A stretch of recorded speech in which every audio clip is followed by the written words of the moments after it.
अस्सलाम वालेकुम जी, मैं हूँ हदीजा वलायत एडवोकेट और आप देख रहे हैं मेरा YouTube channel the legal exams. आज के इस लेक्चर में हम लोग अटैचमेंट बिफोर जजमेंट को डिस्कस करेंगे, जो कि आर्डर 38 के रूल 5 से 13 तक है। लेकिन इस लेक्चर में मैं इसके जो रूल 5 से 8 तक है इसको डिस्कस करूँगी। इसके बाद मैं इसके बाकी के जो रूल्स हैं उनको डिस्कस करूँगी। लास्ट लेक्चर में मैंने अरेस्ट बिफोर जजमेंट को डिस्कस किया था। अब इसका रूल 5 देख लेते हैं। इसमें कहा गया है कि कब डिफेंडेंट को कहा जाएगा कि तुम प्रॉपर्टी से रिलेटेड सिक्योरिटी लेके आओ। Where at any stage of the suit the court is satisfied by the affidavit or otherwise that the defendant with intent to obstruct or delay the execution of any decree।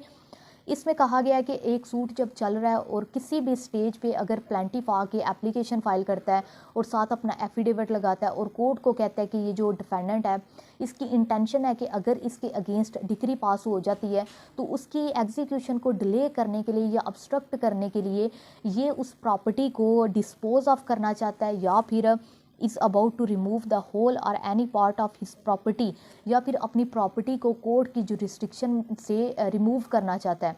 तो अगर court इस बात से satisfy हो जाती है plaintiff की इस बात से कि हाँ अगर इस मुद्दल के अगेंस्ट डिक्री पास होती है तो उसकी एग्जीक्यूशन को ये डिले करेगा या ऑब्स्ट्रक्ट करेगा, उसके लिए ये इस प्रॉपर्टी को रिमूव कर रहा है या फिर डिस्पोज ऑफ कर रहा है, तो फिर कोर्ट क्या करेगी? कोर्ट डिफेंडेंट को डायरेक्ट करेगी। The court may direct the defendant within a time to be fixed by it either to furnish security.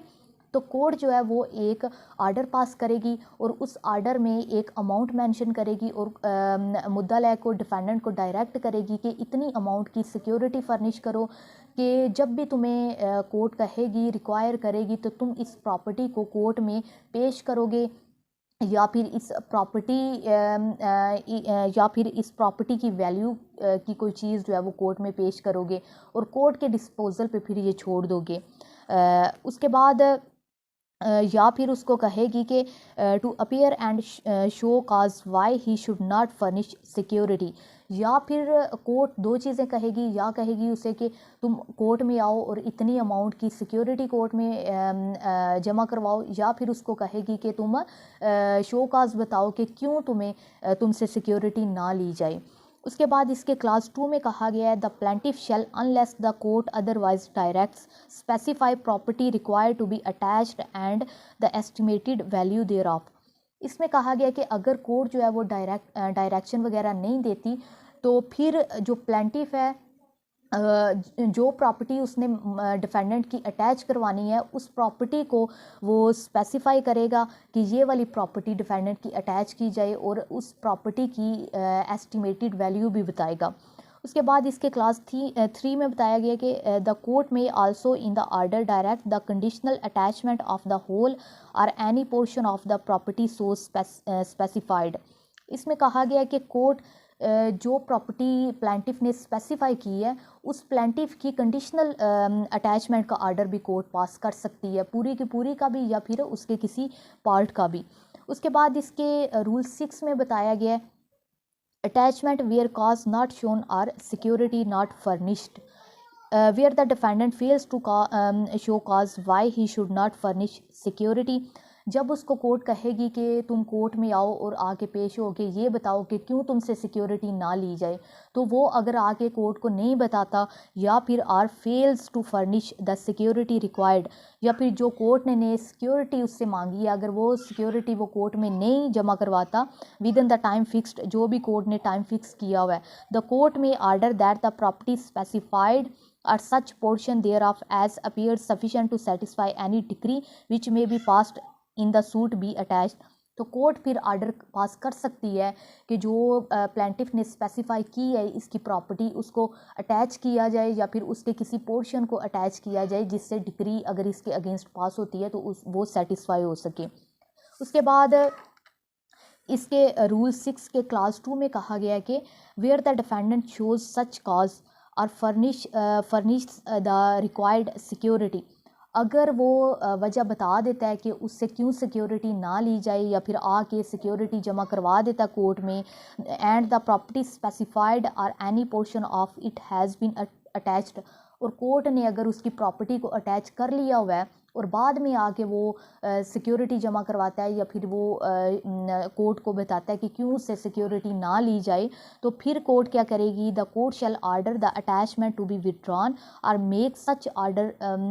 Such other order as it thinks fit. तो कोर्ट फिर order pass करेगी कि इस attachment को ख़त्म कर दिया जाए या फिर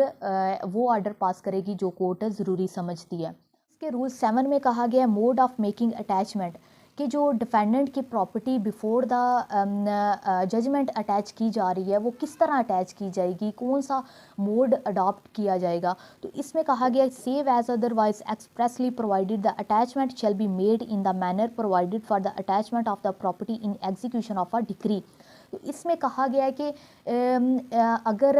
जजमेंट से पहले भी अगर कोई प्रॉपर्टी अटैच की जाती है तो वो उसी मैनर में अटैच की जाएगी जो मैनर प्रोवाइड किया गया है आर्डर 21 सीपीसी में, जो कि एग्जीक्यूशन से रिलेटेड है। एग्जीक्यूशन के अंदर अगर किसी प्रॉपर्टी को अटैच किया जाता है तो जिस तरीके से जो प्रोसीजर अडॉप्ट करते हुए एग्जीक्यूशन के अंदर किसी प्रॉपर्टी को अटैच किया जाएगा, वही मोड अडॉप्ट करते हुए, वही प्रोसीजर अडॉप्ट करते हुए कोर्ट जो है वो बिफोर जजमेंट भी किसी प्रॉपर्टी को अटैच करने के लिए वही मोड, वही प्रोसीजर अडॉप्ट करेगी। उसके रूल 8 में कहा गया है कि investigation of claim to property attached before judgment. Judgment से पहले ही अगर किसी प्रॉपर्टी को अटैच कर लिया गया है और उस अटैच्ड प्रॉपर्टी से अगर किसी भी पर्सन का कोई क्लेम है तो कोर्ट जो है वो कौन सा मोड अडॉप्ट करते हुए, कौन सा प्रोसीजर अडॉप्ट करते हुए उस क्लेम की इन्वेस्टिगेशन करेगी। तो इसमें कहा गया कि where any claim is preferred to property attached before judgment. For example जैसे अगर किसी